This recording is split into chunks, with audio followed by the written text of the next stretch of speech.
Okay. Anyways, my point. Let's move on. We got some news. We got some good news, actually. Some good news for everybody. Buzzfeed is laying off an additional 16% of its workforce.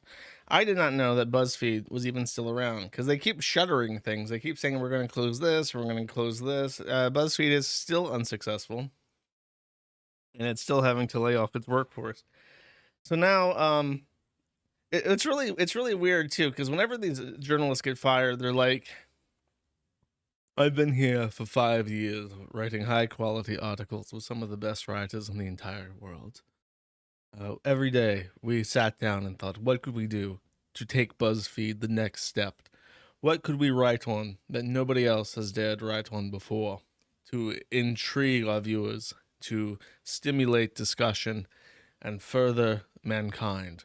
And then you like read their actual listings, and it's just like the dumbest shit possible. It's like these Afrocentric hairstyles first were spotted in white people after the slaves came over. It's like the absolute fucking bile. Like you try to show other companies like, oh, this is what I've written. Like, really, bro? You wrote this? You sure you want to let me know that? Why would you do this? It's really embarrassing. Especially Vice. Like, oh, so you were the guy that wrote about how you're a pedophile, not a monster. Okay. Yeah, we got a place for you. It's out back by the gardening shed. Ask Juan to show you the thing. The thing with the last of you. The last one of you that came by asking for a job. Yeah, Vice. I don't think a lot of people, if you're young, you may not know this, but in early internet, like around 2010, Vice was perhaps the single best source of investigative journalism in the entire world. Like the shit that the guys that founded Vice did to make media was crazy. They went to some of the biggest holes in the entire world and really put themselves in physical danger to show people what life is like in Liberia. And it's like intense. You're watching it and you're realizing like these guys, it's like a white dude, his white cameraman, and then one Liberian guy, and then like like a couple security guards who have a gun, and that's it. And between them and thousands of miles away from any civilization, there's a mob of desperate, hungry, low IQ Liberians who would love to rip them to fucking shreds. Yeah, it used to be called journalism. I think that that's wrong, actually. Journalism. There is a point, and this is how it's been explained to me. But I need to actually think about this because there was a point where in like the 50s, briefly after World War II, maybe starting during World War II, and then at some point a couple decades after World War II, there was a golden era of journalism, and all the big companies that we know of today that are media companies that do news, they got their starts like during this period, and they made their names during this period.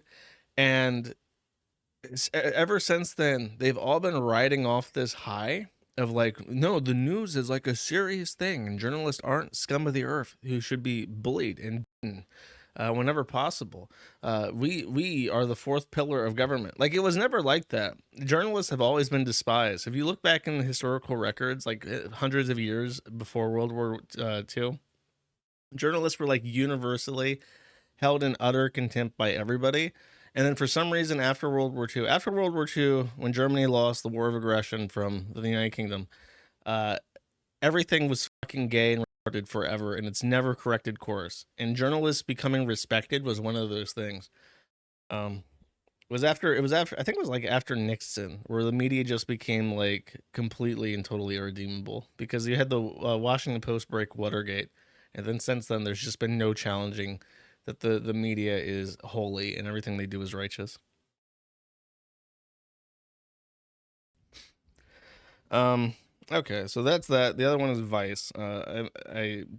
Vice filed for Chapter 11 last year, and Chapter 11. There's two kinds of bankruptcies. There's the one that most people think of, I think, where, which might be Chapter 13, I think is what they call that. But Chapter 13 bankruptcy is like, I think it's Chapter 13, but there's a kind of bankruptcy where you basically said, okay, we're insolvent. We have all these assets. We have all these debts. We don't know what I can do anymore. Help us out. Things don't like make sense anymore, and we give up. And then the court basically says, okay, we're gonna sell this shit off for scrap. We're going to divide your assets to your debtors, and then we're going to divide what's left, if there's anything, to your investors, and then we're just going to shut this whole thing down. That's the breaking down of the shit, basically. Chapter 11 is more responsible, and it comes before actual insolvent, like dissolving the company. It says, we have this company, it has a lot of equity in its name, it could probably be salvaged, but we're gonna have to like restructure it. We're gonna have to fire a bunch of people. We're gonna have to really like SOS. We're about to go under.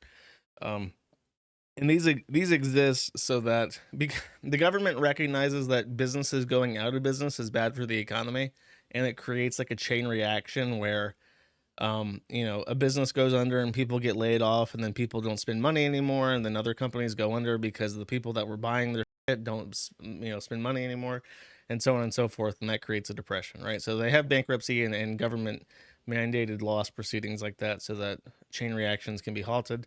That did not work in Vice's case. Vice has filed Chapter 11. They failed to fuck up or de-fuck up their company. And then yesterday they announced they would be closing Vice.com. So the company still exists. It still has a skeleton crew. They're still going to be trying to put out things. They're trying to sell parts of their company because they have different divisions. But they're basically just going to become a social media channel.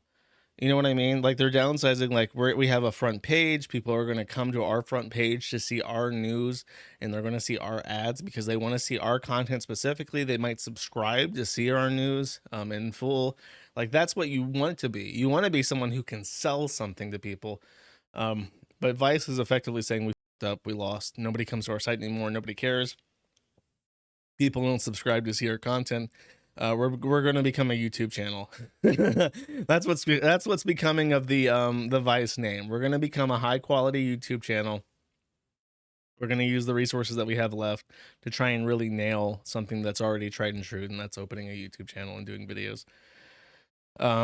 Which is, I mean, it's fucking depressing because remember there was I think the guy that founded Vice sold out bigly and made off like a fucking champion. So good on him. If I remember correctly, the guy that went to Liberia and like his pants in a car being surrounded by a mob of black people trying to eat him.